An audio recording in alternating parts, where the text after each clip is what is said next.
भारत माता की, भारत माता की, भारत माता की, वंदे वंदे वंदे। प्रयागराज के फूलपुर में आयोजित आज के इस रोजगार मेला स्वामी विवेकानंद युवा सशक्तिकरण योजना में युवाओं के तकनीकी सक्षमता के लिए टैबलेट और स्मार्टफोन वितरण के आज के इस कार्यक्रम और नए स्टार्टअप और नए उद्यमियों के लिए ऋण मेला के लिए और प्रयागराज और खासतौर पर फूलपुर की विकास परियोजनाओं को लोकार्पण और शिलान्यास के लिए आयोजित समारोह में प्रदेश सरकार में मंत्रिमंडल के मेरे वरिष्ठ सहयोगी, प्रदेश के औद्योगिक विकास विभाग के मंत्री श्री नंदगोपाल गुप्ता नंदी जी,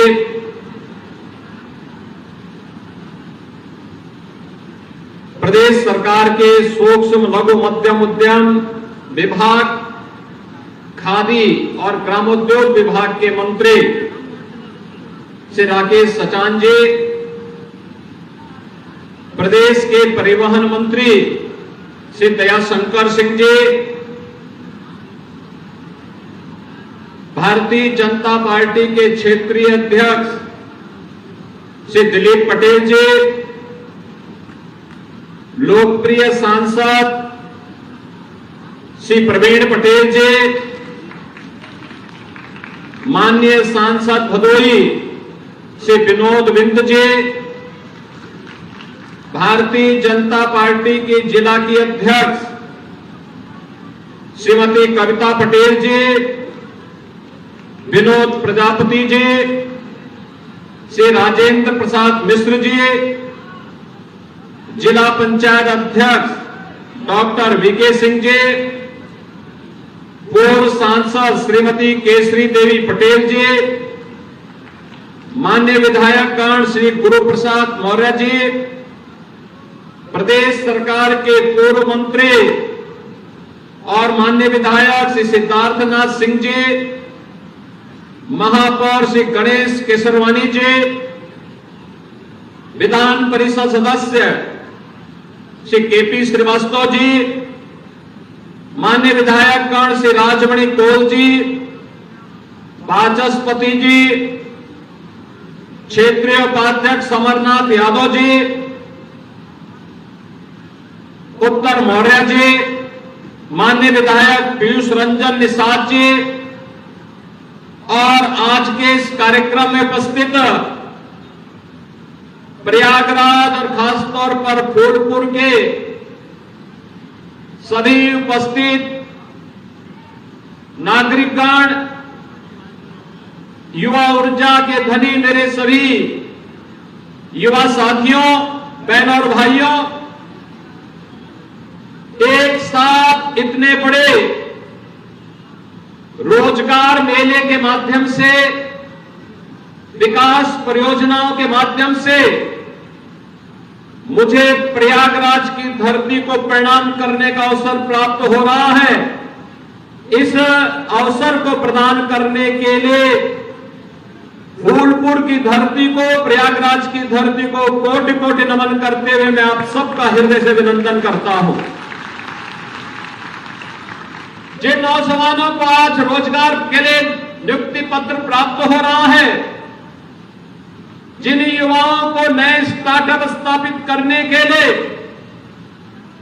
आज यहां पर ऋण उपलब्ध करवाया जा रहा है, जिन युवाओं को तकनीकी रूप से सक्षम बनने के लिए स्वामी विवेकानंद युवा सशक्तिकरण योजना के अंतर्गत राज्य शासन की ओर से टैबलेट और स्मार्टफोन प्रदान किया जा रहा है और प्रयागराज के हमारे जनप्रतिनिधियों की भागीदारी के कारण विकास की जिन परियोजनाओं का लोकार्पण और शिलान्यास हो रहा है, इसके लिए सभी लाभार्थियों के साथ साथ प्रयागराज वासियों को मैं हृदय से बधाई देता हूं, अपनी शुभकामनाएं भी देता हूं। बहनों और भाइयों, यह वर्ष हमारे लिए महत्वपूर्ण है। यह वर्ष इसलिए महत्वपूर्ण है क्योंकि जनवरी 2025 में 12 वर्ष के बाद लगने वाला दुनिया का सबसे बड़ा आध्यात्मिक और सांस्कृतिक आयोजन महाकुंभ का, प्रयागराज महाकुंभ का आयोजन होने जा रहा है। हमारा प्रयागराज एक बार फिर से वैश्विक मंच पर अपनी सुव्यवस्था, अपनी सुरक्षा, अपनी स्वच्छता के लिए फिर से अपनी अमिट छाप छोड़ेगा और दुनिया से आने वाले सनातन धर्मावलंबियों को अवगत करने और आतिथ्य करने का एक अवसर हमारे प्रयागराज वासियों को प्राप्त होगा। इसकी तैयारी के साथ आज जुड़ी हुई परियोजनाएं प्रयागराज और फूलपुर के साथ जुड़ी हुई है। इसके लिए भी आप सबको मैं हृदय से बधाई देता हूं और अभी से तैयारी के लिए भी आह्वान करने के लिए आया हूं। बहनों और भाइयों, आज यहां पर लगभग 650 करोड़ रुपए की परियोजना का हमने लोकार्पण और शिलान्यास किया है।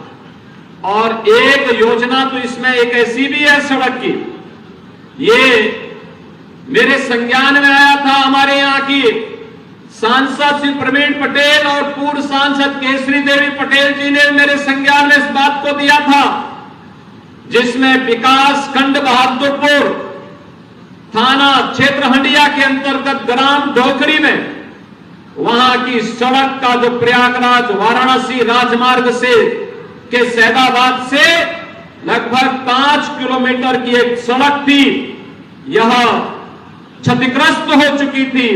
आज उसकी भी स्वीकृति पत्र लेकर के हम आए हैं कि इसके लिए भी पैसा हम एक साथ उपलब्ध करवाने जा रहे हैं। अकेले फूलपुर की ही काफी बड़ी योजनाएं इसके साथ जुड़ी हुई है। फूलपुर की जितनी भी योजनाएं प्रवीण पटेल जी ने, केसरी देवी पटेल जी ने हमारे सामने प्रस्तुत किया था, वे सभी सैंक्शन करते हुए आज उनका शिलान्यास के पट यहां पे लगे हैं। गांव में लगेंगे, एक समय सीमा के अंदर एक कार्य भी पूरे होंगे और फूलपुर फिर से अपने फूल की तरह कमल का फूल खिलता हुआ यहां दिखाई दे, इसकी अपेक्षा के साथ आज हम सब आपके बीच में यहां पर उपस्थित हुए हैं। बहनों और भाइयों, आज युवाओं के लिए 15,000 युवाओं को नियुक्ति पत्र वितरण के इस कार्यक्रम के साथ भी हम जुड़े हुए हैं, जिसमें 108 कंपनियां यहां पे रोजगार उपलब्ध करवा रही हैं और साथ साथ यहां पे 510 करोड़ रुपए का ऋण वितरण 7,100 से अधिक युवाओं को और उद्यमियों को उपलब्ध करवाने का कार्य हो रहा है। तो अकेले फूलपुर के 10,000 से अधिक युवाओं को और प्रयागराज के 15,000 से अधिक युवाओं को टैबलेट और स्मार्टफोन वितरण के कार्यक्रम के साथ भी जोड़ा जा रहा है। बहनों और भाइयों, इन सब के लिए मैं आपको हृदय से बधाई देता हूं, अपनी शुभकामनाएं देता हूं। बहनों और भाइयों, आज मैं आया हूं आपके पास ये कहने के लिए, मैं आपका आभारी हूं कि आपने लोकसभा चुनाव में प्रयागराज जनपद की फूलपुर लोकसभा सीट पर श्री प्रवीण पटेल जो हमारे विधायक थे, उन्हें लोकसभा में चुनाव जिता करके भेजा है। और प्रवीण पटेल आज आपकी सेवा के साथ सांसद के रूप में अपनी सेवा प्रदान कर रहे हैं और इसी के प्रति आभार व्यक्त करने के लिए आज मैं फूलपुर में आया हूं। फूलपुर को इसी प्रकार से, जैसे इस इफ्को के अंदर आपको साफ सुंदर वातावरण देखने को मिल रहा है, अच्छी टाउनशिप मिल रही है, एक व्यवस्थित कार्य योजना के साथ यहां का प्रबंधन जैसे इस टाउनशिप को आगे बढ़ाने का काम कर रहा है, मैं आपको आश्वस्त करता हूं श्री प्रवीण पटेल फूलपुर को पूरी लोकसभा सीट को इसी तर्ज पर यहां के माननीय विधायकों के साथ मिलकर के, महापौर और जिला पंचायत अध्यक्ष के साथ मिलकर के इसी तर्ज पर आगे बढ़ाने का काम करेंगे। लेकिन उनको ताकत तो आपको भी देनी पड़ेगी, आपको भी देनी पड़ेगी। बहनों और भाइयों, कहने की आवश्यकता नहीं, ये प्रयागराज हमारा आध्यात्मिक नगरी है। देश और दुनिया बड़ी श्रद्धा भाव के साथ यहां आती है। मां गंगा, मां यमुना और मां सरस्वती के इस त्रिवेणी में संगम में स्नान करके जन्म जन्मांतर को अपने पुण्यों के साथ जोड़ने का काम करती है। ऐसी पावन धरा जहां साक्षात भगवान प्रयागराज का दर्शन हमें प्राप्त होता है, द्वादश माधव का दर्शन प्राप्त होता है, उनका आशीर्वाद प्राप्त होता है।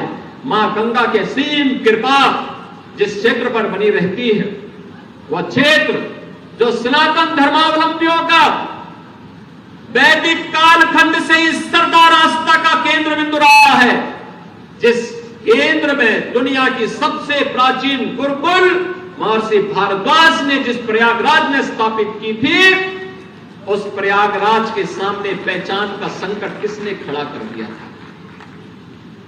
किसने खड़ा किया था? ये जो जाति जाति के नाम पे लड़ाने वाले लोग हैं ना, आज जो कह रहे हैं, तमाम प्रकार की बात कर रहे हैं, तमाम प्रकार की बड़ी बड़ी उद्घोषणा अपनी मनबड़ई में करने का फिर से दुस्साहस कर रहे हैं। क्या ये सच नहीं है? क्या ये सच नहीं है? ये वही लोग हैं जो टीपू आज सुल्तान बनने का ख्वाब फिर से देख रहे हैं। बहन और भाइयों, यही टीपू थे जो माफिया के सामने नाक रगड़ करके आपके सामने पहचान का संकट खड़ा करते थे। क्या ये सच नहीं है?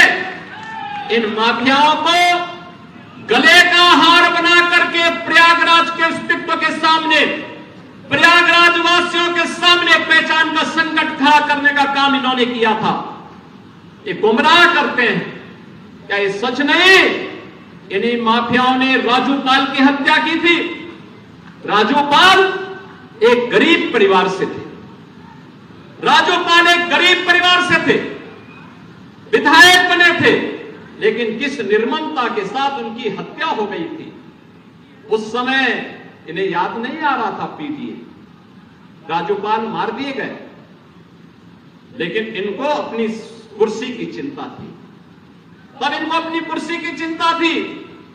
तब राजूपाल जैसे गरीब मारे जाते हैं, उमेश पाल जैसे मारे जाते हैं। हम लोगों ने तो कहा कि अपराध और अपराधियों को बख्शेंगे नहीं, जीरो टॉलरेंस की नीति के तहत सरकार कार्य करेगी। हम सुरक्षा सबको देंगे, सम्मान सबको देंगे, विकास सबका करेंगे। लेकिन अगर किसी ने किसी बेटी वहां चलती हुई बेटी पर हाथ डालने का दुस्साहस किया, तो उसके हाथ अलग होंगे, पैर अलग होंगे, जरूर करवा देंगे। हर बेटी को सुरक्षा प्रदान करना ये सरकार का दायित्व है, और सरकार अपने इस दायित्व का निर्वहन करेगी, किसी भी हद तक जाकर के करेगी। हर व्यापारी को सुरक्षा प्रदान करना हमारा कार्य है, और सरकार किसी भी हद तक जाकर के सुरक्षा भी देगी, उन्हें सम्मान भी देगी। हर नागरिक को सुरक्षा प्रदान करना, हर बहन और हर बेटी की सुरक्षा करना इस सरकार का कार्य है, सरकार उसको भी करेगी। और तब भी मैंने कहा था, माफिया अगर सिर उठाने का दुस्साहस करेगा तो उसको मिट्टी में मिलाने का काम भी सरकार करेगी। और बहनों और भाइयों, आज मैं आपसे कहने के लिए आया हूं, ये जो बड़ी बड़ी घोषणाएं कर रहे हैं, ये वही लोग हैं जिन माफियाओं के सामने आज कभी नाक रगड़ा करते थे, उनके सामने, दंगाइयों के सामने नाक रगड़ा करते थे। अरे बुलडोजर चलाने के लिए हिम्मत चाहिए, हिम्मत। ये दंगाइयों के सामने और माफियाओं के सामने नाक रगड़ने वाले बुलडोजर क्या चलाएंगे? बुलडोजर को देख करके इनको वैसे ही हार्ट अटैक हो जाएगा। ये लोग नहीं झेल पाएंगे इन बातों को। लेकिन बहनों और भाइयों, मैं आया हूं आपके सामने, ये मंच आया है आपके सामने आपको आश्वस्त करने के लिए। कुंभ आपने 2013 में भी देखा होगा, और कुंभ का आयोजन 2019 में भी देखा होगा। 2013 में जो भी आया होगा, संकल्प लेके गया कि दोबारा इस प्रकार की दुर्व्यवस्था में नहीं आऊंगा। लेकिन आदरणीय प्रधानमंत्री मोदी जी के मार्गदर्शन और नेतृत्व में जब 2019 में प्रयागराज कुंभ हुआ, मंत्रिमंडल के मेरे सहयोगियों ने, यहां के माननीय जनप्रतिनिधियों ने, माननीय सांसद प्रोफेसर रीता बहुगुणा जोशी, श्रीमती केसरी देवी पटेल, महापौर, यहां पर उस समय की महापौर ने, और साथ साथ यहां के हमारे स्वास्थ्य मंत्री उस समय के श्री सिद्धार्थनाथ सिंह, श्री नंदगोपाल गुप्ता नंदी जी, इन सभी लोगों ने मिलकर के, यहां के मान्य विधायकों ने, सबने मिलकर के अथक परिश्रम किया और परिणाम क्या रहा? 2019 में कुंभ कैसे होता है प्रयागराज ने बता दिया। कुंभ स्वच्छता, सुरक्षा और सुव्यवस्था का एक मॉडल होता है। प्रयागराज का सम्मान दुनिया के अंदर बढ़ा था। और बहनों और भाइयों, उसी सम्मान को बहाल करने के लिए आज हम फिर आपके पास आए, आपसे कहने के लिए अच्छा काम करते हैं, व्यक्ति को भी सम्मान मिलता है और साथ साथ हमारे शहर को भी, हमारे जनपद को भी एक नई पहचान मिलती है। जब अच्छा काम करते हैं, आप दुनिया के अंदर कहीं जाएंगे, कहेंगे मैं प्रयागराज से हूं, फूलपुर से हूं, लोग सम्मान देंगे। लेकिन बहनों और भाइयों, क्या ये सम्मान उत्तर प्रदेश वासियों को, प्रयागराज वासियों को 2017 के पहले भी मिलता था क्या? 2017 के पहले तो कहीं जाते थे, लोग पूछते थे कहां से आए हैं। अगर कोई कह दे कि यूपी से हैं, प्रयागराज से हैं, गोरखपुर से हैं, तो उस समय लोग बड़ी हेत इससे देखते थे, हटा देते थे, कहते थे भाई ठीक है आप जाइए भैया। लोगों को लगता था पता नहीं किस वेश से आया है, क्यों आया है। यानी होटल और धर्मशाला में भी कहीं कमरा नहीं मिलता था देश में। ये पहचान का संकट इन्हीं लोगों ने खड़ा किया था, जो आज पीडीए के नाम पर आपको गुमराह करने के लिए आए हैं। ये प्राइवेट लिमिटेड कंपनी इनकी है। ये सत्ता में आए थे, चाचा भतीजा वसूली में व्यस्त हो गए थे, और प्रयागराज से ज्यादा कौन जानता है। यहां उनके पोस्टर लगते थे, कौन कौन लोगों को आयोगों के अध्यक्ष बना दिए थे, और आयोग के अध्यक्ष किस प्रकार के मस्त हो गए थे लूट करने में, इन नौजवानों के भविष्य के साथ खिलवाड़ करने में। हम लोगों ने तो कहा कि अगर नौजवान के भविष्य के साथ कोई खिलवाड़ करेगा, उसकी जगह जेल होगी, जेल। कोई भी युवा के साथ खिलवाड़ नहीं कर सकता है, और जो करेगा जेल भी भेजेंगे, संपत्ति को जब्त भी करेंगे, और फिर जैसे प्रयागराज में माफिया की जमीन पर कब्जा से मुक्त करवा करके गरीबों के आवास बनाए गए, ऐसे ही आवास भी बनाएंगे, महिला संरक्षण गृह भी बनाएंगे, और समाज के अलग अलग तबके के लिए भी आवास की सुविधा वहां उपलब्ध करवाने का काम कराएंगे। बहनों और भाइयों, कार्य करने के लिए नेक नियत चाहिए, सरकार की स्पष्ट नीति चाहिए, कार्य करने का एक जज्बा होना चाहिए, चुनौतियों से सम और विषम परिस्थितियों में लड़ने का, आगे बढ़ने का एक जज्बा होना चाहिए। याद करिए 2017 के पहले उत्तर प्रदेश एक बीमारू राज्य हो गया था, ना युवाओं को नौकरी मिलती थी, न रोजगार मिलता था, न कोई निवेश करने के लिए आता था, अन्नदाता किसान आत्महत्या कर रहा था, बेटी सुरक्षित नहीं थी, व्यापारी का सम्मान भी नहीं था और उसको सुरक्षा भी नहीं थी, समाज का कोई तबका खुशहाल नहीं था, दंगे होते थे, बड़े बड़े दंगे होते थे, महीनों महीनों तक दंगे चलते थे। आपने 7.5 वर्ष में कहीं दंगे का नाम सुना है क्या? कहीं दंगा हुआ है क्या? और कोई दंगा कर पाएगा क्या?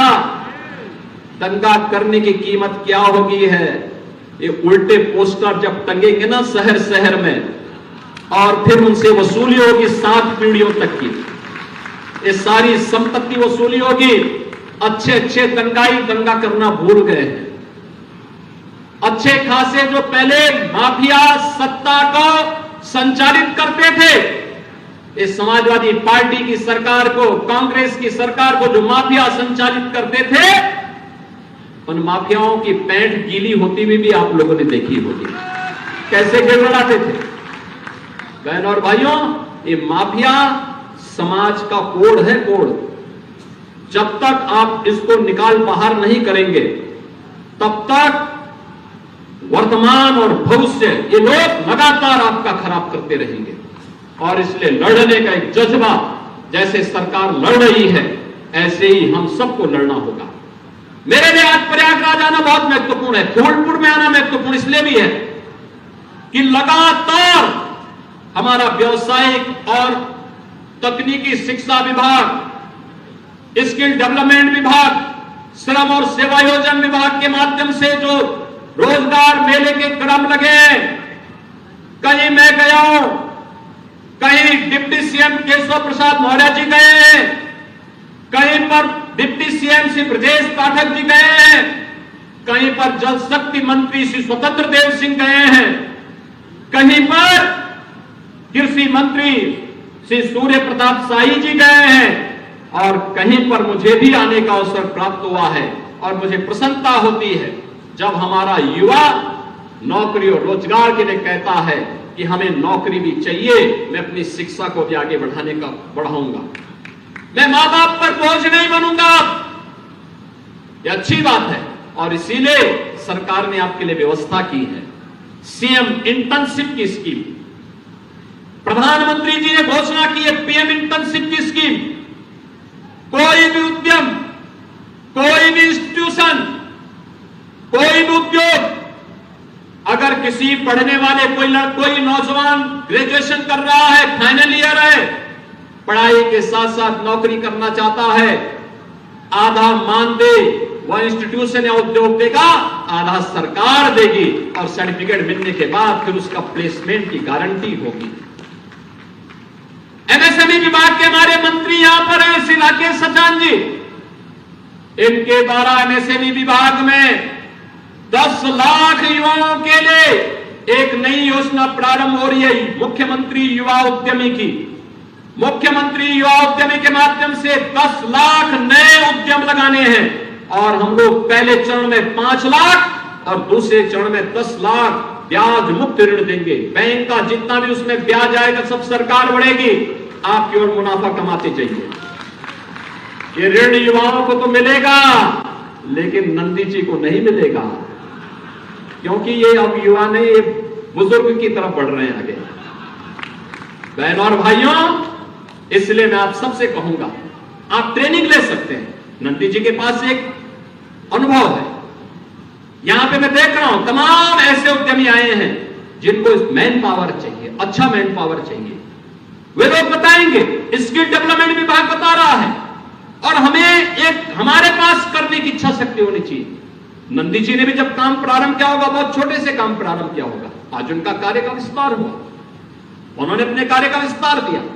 सीख करके जज्बा होना चाहिए, कार्य करने की एक ललक होनी चाहिए और ये छोटी सी पूंजी बाद में बड़ी पूंजी बनती है। सरकार उसमें सपोर्ट कर दे तो वही बाद में अपना एक नया स्टार्टअप स्थापित कर सकता है, एंटरप्रेन्योर बन सकता है, वही बाद में उद्योगपति बन सकता है, वही फिर किसी एक फील्ड का बादशाह बन सकता है और फिर उसकी तूती बोलती भी दिखाई देगी। मेहनत से कमाया गया पैसा फलता फूलता भी है, लंबे समय तक पीढ़ियों को यशस्वी बनाता है और सही मार्ग का अनुसरण करते हुए हम कार्यक्रमों को आगे बढ़ाते हैं। और मुझे प्रसन्नता हुई 15,000 युवा एक साथ यहां पे नौकरी और रोजगार प्राप्त कर रहा है। आज बहनों भाइयों, इससे पहले मैं लखनऊ में 12 विभागों के 1300 नौजवानों को, 1374 नौजवानों को हम वहां पे सरकारी नियुक्ति पत्र देकर के आए हैं। और मैं आपको आश्वस्त करने जा रहा हूं, अभी आपने देखा होगा 23, 24, 25, 30 और 31 अगस्त को 60,200 से अधिक पुलिस भर्ती के लिए हम लोगों ने परीक्षा ली है। इसके परिणाम बहुत शीघ्र आने वाले हैं और परिणाम आएंगे। 60,200 से अधिक युवा, उत्तर प्रदेश का युवा केवल उत्तर प्रदेश पुलिस का पार्ट बनने जा रहा है। 60,200 ये बनेंगे और जैसे ये भर्ती पूरी होगी फिर से 40 से लेके 45,000 नई भर्ती फिर से आ जाएगी। अकेले अधीनस्थ सेवा चयन आयोग के माध्यम से हम लोग लगभग 40,000 युवाओं को तो अब सर्टिफिकेट देने के क्रम में, नियुक्ति पत्र देने के क्रम में सरकारी नौकरी में आगे बढ़ रहे हैं। आप नोट करिए कितने बड़ी संख्या में, और फिर इतने ही और भर्ती के रियाचन उनको हम देने जा रहे हैं कि युवाओं को नौकरी दो। उत्तर प्रदेश में नौकरी की कमी नहीं होगी। आज हमारा उत्तर प्रदेश रेवेन्यू सरप्लस प्रदेश है। शिक्षा आयोग का गठन हो चुका है। शिक्षा आयोग कार्य करने जा रहा है। बेसिक, माध्यमिक, उच्च, तकनीकी, व्यावसायिक, मेडिकल एजुकेशन में बहनों और भाइयों 60,000 से अधिक नियुक्तियां इंतजार कर रही हैं। वहां पर भी बड़ी पैमाने पर नियुक्ति की प्रक्रिया, अलग अलग विभागों में नियुक्ति की प्रक्रिया धड़ल्ले से आगे बढ़ेगी। और अब माफिया नहीं, अब दंगाई नहीं, यूपी सुरक्षा का मॉडल प्रदेश बन चुका है। उत्तर प्रदेश आज निवेश का, इन्वेस्टमेंट का सबसे ड्रीम डेस्टिनेशन बना है। सबसे अच्छा निवेश आज यूपी के अंदर हुआ है। 40 लाख करोड़ रुपए की निवेश की परियोजनाएं हमें मिली हैं। और ये 40 लाख करोड़ का मतलब 1.5 करोड़ नौजवान को सीधे सीधे नौकरी। ये भी तो प्रयागराज में तैयारी कर रहे हैं युवाओं के लिए। लखनऊ में, प्रदेश के अलग अलग जनपदों में मैं अभी नियुक्ति पत्र दे रहा था। जब मैं लखनऊ में नियुक्ति पत्र दे रहा था, उसमें कौशाम्बी के भी नौजवान थे, फतेहपुर के भी थे, सोनभद्र के भी थे, मिर्जापुर के भी थे, चित्रकूट के भी थे, चंदौली के भी थे, भदोही के भी थे, बिजनौर के भी थे, सहारनपुर के भी थे, ललितपुर के भी थे और महोबा के भी थे। हर कोने से आज युवा भर्ती हो रहा है, उसको नौकरी मिल रही है। और पहले तो चाचा भतीजे के द्वारा कैसी लूट मचाई जाती थी कि जाकर के वसूली करते थे, एरिया बांट दिए जाते थे। किधर चाचा जाएगा, कहीं भतीजा, कहां भतीजा जाएगा, कहां पर दूसरा भतीजा जाएगा, कहां पर, ये सब महाभारत के रिश्ते एक साथ टूट पड़ते थे। अलग अलग जनपद और कमिश्नरी बांट दी जाती थी, वसूली करते थे। और बाद में जब वसूली में कम और ज्यादा होता था तो चाचा को धक्का देकर बाहर कर दिया जाता था। बहन और भाइयों, अब ऐसा नहीं होगा। यूपी में अब कोई वसूली नहीं कर सकता है। यूपी के युवाओं के भविष्य के साथ कोई खिलवाड़ नहीं कर सकता है। आज यूपी रेवेन्यू सरप्लस प्रदेश बन चुका है। जो उत्तर प्रदेश बीमारू राज्य था, आज भारत के विकास का ग्रोथ इंजन बन चुका है। आज उत्तर प्रदेश देश की दूसरी नंबर 2 की अर्थव्यवस्था बन चुका है। और उत्तर प्रदेश को अपनी इस युवा ताकत के बल पर हमें अगले 3 से 4 वर्ष में नंबर 1 की अर्थव्यवस्था बनाना। देश की नंबर 1 की अर्थव्यवस्था। नंबर 1 की अर्थव्यवस्था का मतलब जहां पे हर हाथ को काम हो, हर चेहरे पर खुशहाली हो, हर बेटी की सुरक्षा हो, हर व्यापारी का सम्मान हो, अन्नदाता किसान को उसकी उपज का उचित दाम मिल सके और प्रदेश आर्थिक उन्नति और समृद्धि के एक नए सोपान को प्राप्त करता हुआ तेजी के साथ आगे बढ़ता हुआ दिखाई दे। और उस क्रम में आज हम आगे बढ़ चुके हैं। बहनों और भाइयों, मैं आज के इस अवसर पर आप सबसे यह अपील करूंगा, ये विकास की योजनाएं हमें तभी, हमारे लिए तभी उपयोगी हो सकती है जब सुरक्षा होगा, जब समृद्धि के नए सोपान की तरफ हम आगे बढ़ेंगे। और याद रखना, कोई ऐसी गलती मत करना जो पुराने समय के उस दुस्वप्न को फिर से आपके सामने उस प्रकार का पहचान का संकट खड़ा करने वाले फिर से आपको धमकी देते हुए, लूट खसोट करते हुए, अराजकता फैलाते हुए दिखाई दे। कतई नहीं, इस प्रकार की स्थिति नहीं आने देनी है। इसी के लिए आज मैं फूलपुर में आया हूं। मैं एक बार फिर से श्री प्रवीण पटेल जी को सांसद बनाने के लिए फूलपुर की जनता का हृदय से मैं धन्यवाद ज्ञापित करता हूं। आप सभी का अभिनंदन करता हूं। नियुक्ति पत्र, लोन, स्मार्टफोन प्राप्त करने वाले युवाओं को बधाई देता हूं और प्रयागराज को इन योजनाओं की और फूलपुर को खासतौर पर इन योजनाओं की हृदय से बधाई देते हुए अपनी शुभकामनाएं देता हूं। धन्यवाद। जय हिंद।